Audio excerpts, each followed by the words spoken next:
نفس کی جو کیفیت ہوتی ہے وہ نفس امارہ کی ہوتی ہے، وہ آپ کو ظاہر کی طرف متوجہ کرتا ہے کہ ظاہر کو دیکھو، پھر اس میں کچھ خرابیاں بھی موجود ہوتی ہیں، جیسے کہ میں نے آپ کو کہا خواہشات نفس ہیں، اس میں غضب ہے،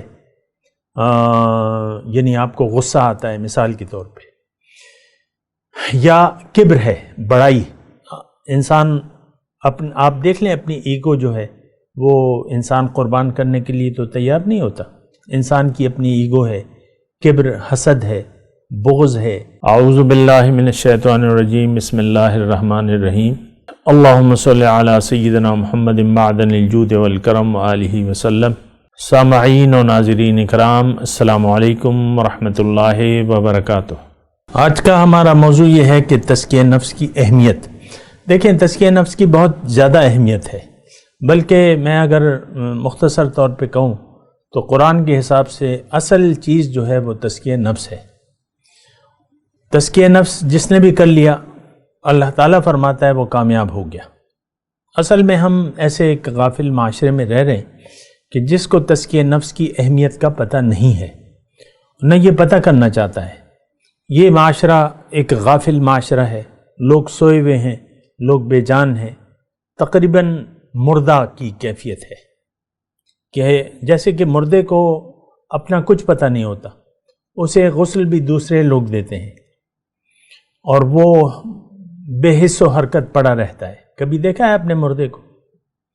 بس آپ ٹک ٹک دیکھتے رہتے ہیں اور وہ کچھ نہ سنتا ہے، نہ دیکھتا ہے، نہ دیکھ سکتا ہے، نہ سن سکتا ہے، نہ کچھ حرکت کر سکتا ہے۔ اسی طرح آج مسلمان قوم، فرد، قوم اور امت، یہ سب ایک مردہ قوم ہے۔ ہو سکتا ہے آپ کو یہ الفاظ ذرا سخت لگیں، لیکن حقیقت یہی ہے کہ ہم ایک بے جان قوم ہے۔ ہماری آنکھیں ہیں لیکن ہم دیکھ نہیں پا رہے حقیقت کو۔ ہمارے کان ہیں، بلکہ یہ آیات کا میں ترجمہ کر رہا ہوں کہ لہم قلوب لا یفقہون بہا، ان کے پاس سوچنے کے لیے دل تو ہے لیکن یہ سوچتے نہیں ہیں۔ وَلَهُمْ آذَانٌ لَا يَسْمَعُونَ بِهَا، ان کے کان تو ہیں لیکن یہ سنتے نہیں ہیں۔ وَلَهُمْ أَعْيُنٌ لَا يُبْصِرُونَ بِهَا، ہمارے بارے میں یہ آیت نازل ہوئی ہے، یہ بات نوٹ کر لیں۔ ہمارا حال اللہ تعالیٰ بیان فرما رہے ہیں کہ ان کے آنکھیں ہیں لیکن یہ دیکھ نہیں پا رہے۔ ان کی مثال جانوروں کی سی ہے، بل ہم اضل، بلکہ جانوروں سے بھی بدتر ہے۔ کون؟ آج یہ مسلمان قوم۔ آپ کو چاہے بات اچھی لگے یا بری لگے، لیکن سچ تو کڑوا ہوتا ہے اور کڑوی باتیں ہضم کرنا مشکل ہوتا ہے۔ بہرحال جو حقیقت ہے وہ ہے، آج مسلمان قوم، فرد، قوم اور امت، مرد ہو یا عورت، اس میں فرق نہیں، سب بے جان ہیں، سوئے ہوئے ہیں۔ اور اصل میں یہ کیفیت کیوں ہے؟ نہ ہم خود سوچ رہے ہیں، نہ عقل سے کام لے رہے ہیں۔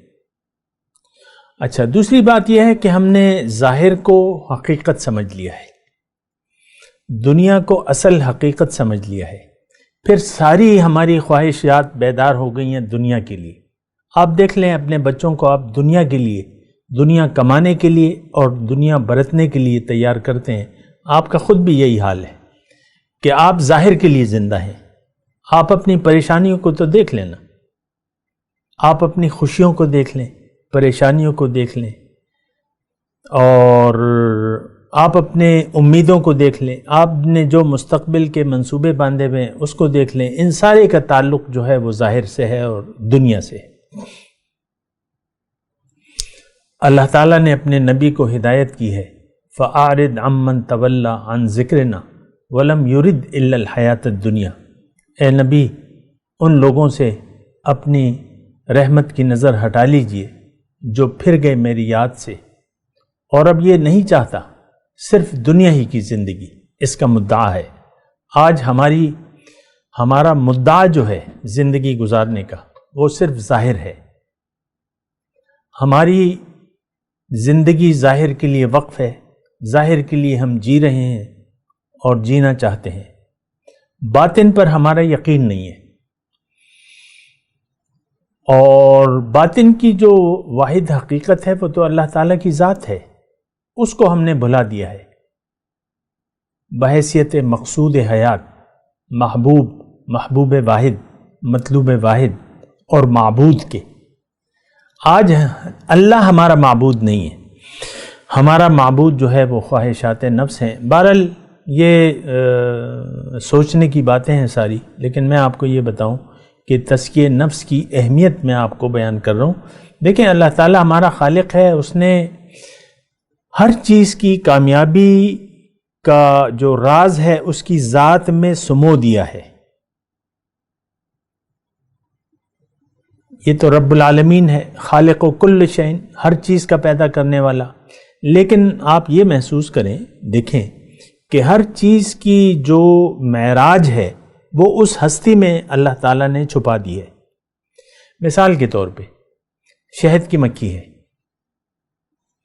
وہ جانتی ہے کہ میرا مقصد کیا ہے، اور اپنا مقصد پورا کرنے کا طریقہ بھی وہ جانتی ہے، یعنی قدرتی طور پہ اس کو معلوم ہے کہ میں نے کرنا کیا ہے۔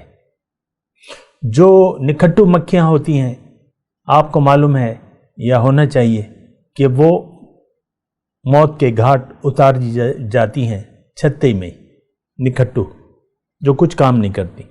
اسی طرح آم کی گٹھلی ہے، آم کی گٹھلی میں اللہ تعالیٰ نے سارا اس کی کامیابی کا راز اس میں چھپا دیا ہے۔ بس اس کو ایک مناسب زمین چاہیے، مناسب موسم چاہیے، مناسب دیکھ بھال چاہیے، کچھ ہی عرصے میں وہ گٹھلی جو ہے ایک بہت تناور درخت بن کر آم دینے لگتی ہے۔ کل قد علم صلاتہ و تسبیحہ۔ بہرحال یہ میرا موضوع آج نہیں ہے، میں تزکیہ نفس کی بات کر رہا ہوں، اور میں آپ کو یہ بات بتا رہا ہوں کہ تزکیہ نفس جو ہے اس کی اہمیت کا میں بات کر رہا ہوں۔ اللہ تعالیٰ نے ہمیں پیدا کیا اور ہمیں ایک نفس دے دیا ہماری کامیابی کے لیے، نفس امارہ دیا ہے۔ یہ بات نوٹ کر لیں، ابتدائی طور پہ نفس کی جو کیفیت ہوتی ہے وہ نفس امارہ کی ہوتی ہے، وہ آپ کو ظاہر کی طرف متوجہ کرتا ہے کہ ظاہر کو دیکھو، پھر اس میں کچھ خرابیاں بھی موجود ہوتی ہیں، جیسے کہ میں نے آپ کو کہا خواہشات نفس ہیں، اس میں غضب ہے، یعنی آپ کو غصہ آتا ہے مثال کے طور پہ، یا کبر ہے، بڑائی۔ انسان آپ دیکھ لیں اپنی ایگو جو ہے وہ انسان قربان کرنے کے لیے تو تیار نہیں ہوتا۔ انسان کی اپنی ایگو ہے، کبر، حسد ہے، بغض ہے، کینہ ہے، اور یہ ساری وغیرہ وغیرہ۔ ابھی میں اس کی بیان نہیں کر رہا مکمل، لیکن یہ ہے کہ کچھ خرابیاں ہم میں موجود ہیں، اس کو ہم کتابی زبان میں اخلاق رذیلہ کہتے ہیں۔ لیکن یہ خرابیاں تو ہیں، یعنی اس کی مثال تھوڑی سی میل کچیل کسی ہے۔ اللہ تعالیٰ نے ہمارے قلب کو بنایا، اور قلب جو ہے یہ رحمان کا آئینہ ہے۔ الانسان مرآۃ الرحمن، انسان رحمان کا آئینہ ہے۔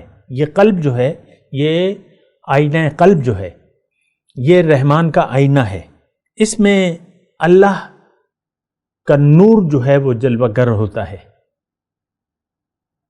یہ بات نوٹ کر لیں۔ تو یہ شیشہ ہے، لیکن اس پہ کچھ اس وقت اگر آپ دیکھیں تو ہمیں کچھ تصویر نظر نہیں آتی، یعنی جو جس کی جو صورت ہے، جو ذات ہے وہ نظر نہیں آتی۔ آپ اپنے قلب کا اندازہ لگائیں، ہمارا دل جو ہے وہ یاد الہی سے خالی ہے۔ بہرحال اس کی میں زیادہ تفصیل نہیں کر رہا، وہ الگ موضوع ہے، لیکن میں آپ کو یہ کہہ رہا ہوں کہ اہمیت۔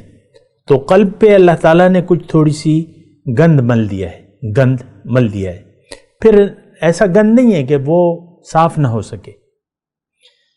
حضور صلی اللہ علیہ وسلم نے فرمایا ہے لِكُلِّ شَيْءٍ ثِقَالَةٌ وَثِقَالَةُ الْقَلْبِ لَا إِلَٰهَ إِلَّا اللَّهُ۔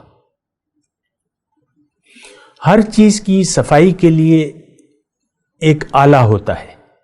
مثال کے طور پہ آپ برتن صاف کرتے ہیں تو ظاہر ہے کچھ چیزیں آپ کے پاس صفائی کے لیے ہوتی ہیں، اس کی میں تفصیل میں نہیں جاتا، آپ کو معلوم ہے، تو اس کے بغیر آپ نہیں کر سکتے. مثال کے طور پہ صابن ہے یا لوشن ہے یا جو بھی ہے، تو اس کے بغیر برتنوں کی صفائی نہیں ہو سکتی. اسباب ہیں، ہر چیز کو صاف کرنے کے اسباب ہیں. دل کی صفائی کے لیے کلمہ طیبہ ہے، لا الہ الا اللہ، اور یہی کلمہ طیبہ جو ہے یہ بنیاد ہے ہمارے اسلام کی. بات کرتے ہیں ایک وقفے کے بعد. وآخر دعوانا ان الحمد للہ رب العالمین. مولاي صل وسلم دائما ابدا على حبيبك خير الخلق كلهم.